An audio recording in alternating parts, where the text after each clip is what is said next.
भारत और अमेरिका की 2+2 मीटिंग से ठीक पहले अमेरिका ने भारत के बारे में दे दिया एक बिल्कुल ही अलग बयान। और आपको बता दें, अमेरिका को आखिरकार यू टर्न लेना पड़ा। टाटा के एक फैसले ने अमेरिका को यू टर्न लेने के लिए मजबूर कर दिया है, लेकिन अब फैसला भारत के हाथ में है कि भारत क्या करता है और क्या नहीं करता है। जानेंगे क्या कुछ है मामला, इसके अलावा बहुत कुछ है, ये जानते हैं इन खबरों को विस्तार से। जिस तरीके के हालात है उसमें साफ दिख रहा है कि भारत अमेरिका की भी नहीं सुन रहा है और रूस की भी नहीं सुन रहा है। वैसे तो भारत अपना पक्ष रख रहा है और अपने लिए जो हित में है वही काम कर रहा है, चाहे रूस से कोयले की खरीद को बहुत ज्यादा बढ़ाना हो या फिर तेल की खरीद को बढ़ाना हो। जहाँ तक कोयले की बात करें तो भारत में कोयले का क्राइसिस आया था, फिर भी उस वक्त भारत ने कोयले का इतना बड़ा आयात नहीं किया था जितना बड़ा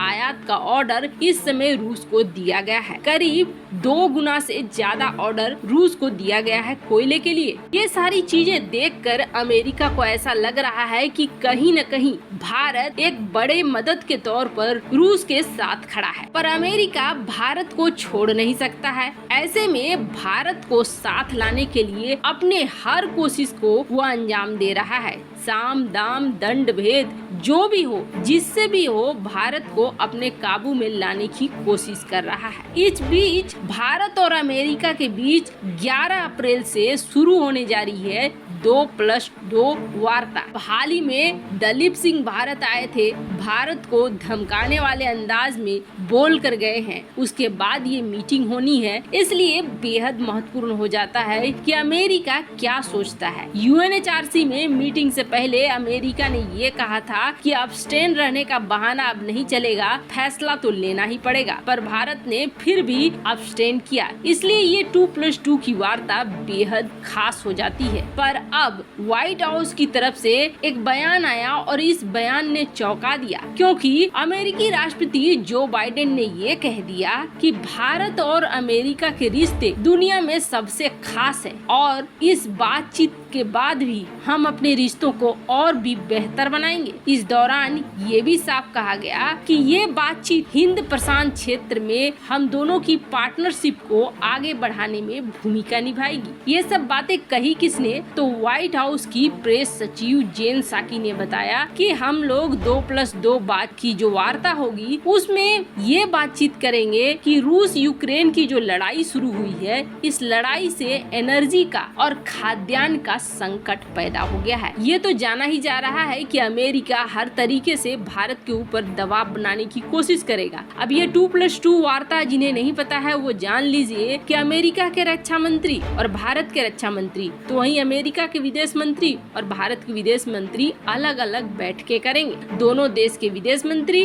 और दोनों देश के रक्षा मंत्री, और इसके लिए राजनाथ सिंह और जयशंकर अमेरिका की यात्रा भी करेंगे ताकि सोमवार को इस समिट में हिस्सा लिया जा सके। वैसे दलीप सिंह को लेकर भी अमेरिका ने अपने रुख को साफ किया और ये कहा कि दलीप सिंह ने भारत यात्रा के दौरान रूस से तेल खरीद को लेकर भारत को कोई चेतावनी नहीं दी थी, बल्कि भारतीय पक्ष को अपना पॉजिटिव रूप दिखलाया था। उन्होंने कहा, भारत रूस की तुलना में अमेरिका से अधिक एनर्जी खरीदता है, ऐसे में हम तो कुछ कह नहीं सकते हैं कि हम तो कभी भी भारत को धमकी नहीं दे सकते हैं। पर आपको बता दें, दलीप सिंह ने धमकाने वाले अंदाज में ही ये बात जरूर कही थी कि जब LAC पर चीन आएगा तो रूस आपकी मदद करने नहीं आएगा। खैर, अपने बयान से जहां बदलता हुआ दिख रहा है अमेरिका, तो ये भारत के लिए अच्छी बात है कि सामने वाले देश को अपनी कूटनीति बदलनी पड़ रही है।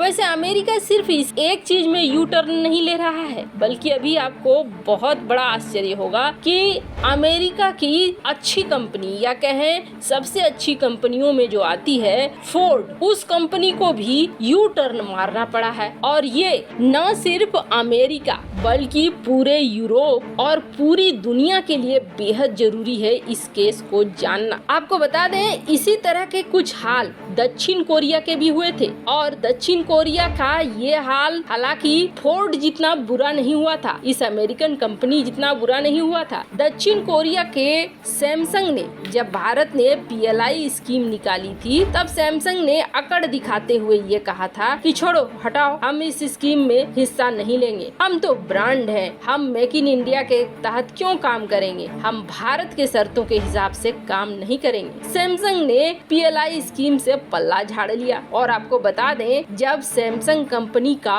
ऑडिट किया गया तो पता चला कि यहाँ तो बहुत बड़ा झोल है, करीब 300 करोड़ रुपए का झोल निकला और ये सेटलमेंट सैमसंग भारत के साथ कर रहा है और जो कर चोरी की है उसको लेकर प्रोसेस में आगे बढ़ चुका है। लेकिन अब सैमसंग को ये लगने लगा कि जिस तरीके से भारत के PLI स्कीम को लेकर ये सारी कंपनियां निवेश कर रही हैं, अगर दक्षिण कोरिया की ये कंपनी PLI स्कीम के तहत नहीं आती है तब तो भारत के मार्केट से ये बाहर हो जाएगी। जैसे ही होश आया अब दक्षिण कोरिया की ये कंपनी भारत के PLI स्कीम पर इंटरेस्ट दिखाने लगी, यानी मेक इन इंडिया कार्यक्रम के तहत काम करने को तैयार होने लगी। अब ऐसा ही कुछ किया फोर्ड ने। फोर्ड जो कि अमेरिकन कंपनी है, कार निर्माता कंपनी है, काफी बड़ा नाम है, इन्होंने ये फैसला ले लिया था कि हम यहाँ से निकल जाएंगे। भारत अब धीरे धीरे अपने नियमों को बहुत कड़ा कर रहा है। अब तमिलनाडु में फोर्ड की एक मैन्युफैक्चरिंग हब है, इसे लेकर भी फोर्ड ने यही घोषणा कर दी कि हम यहाँ पर बेचने को तैयार हैं, हम यहाँ से हटने को तैयार हैं। अब इस मौके पर फोर्ड ने ये सोचा था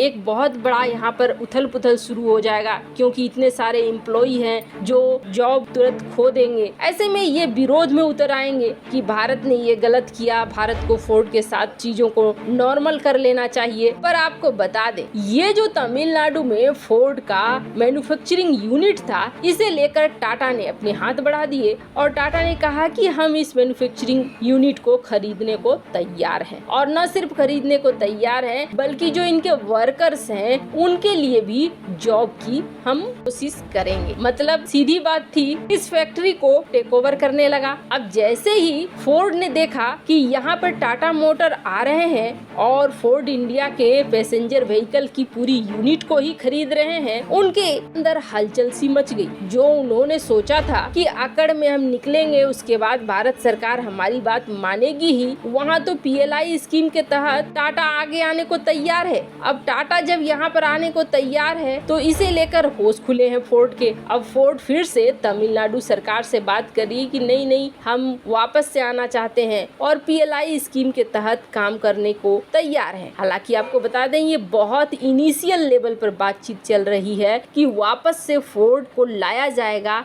या नहीं लाया जाएगा। जितनी भी विदेशी कंपनियां हैं भारत की PLI स्कीम को कोशिश कर रही हैं पहली बार में नकारने का, लेकिन बाद में इनके अकड़ खुद ही ठिकाने लग जा रहे हैं। वैसे आपको क्या लगता है भारत ने व्यापार में जो ये कड़ाई की है ये सही है या नहीं? कमेंट कर अपनी राय जरूर बताएं। जल्द मिलते हैं अगले वीडियो में नई खबर के साथ।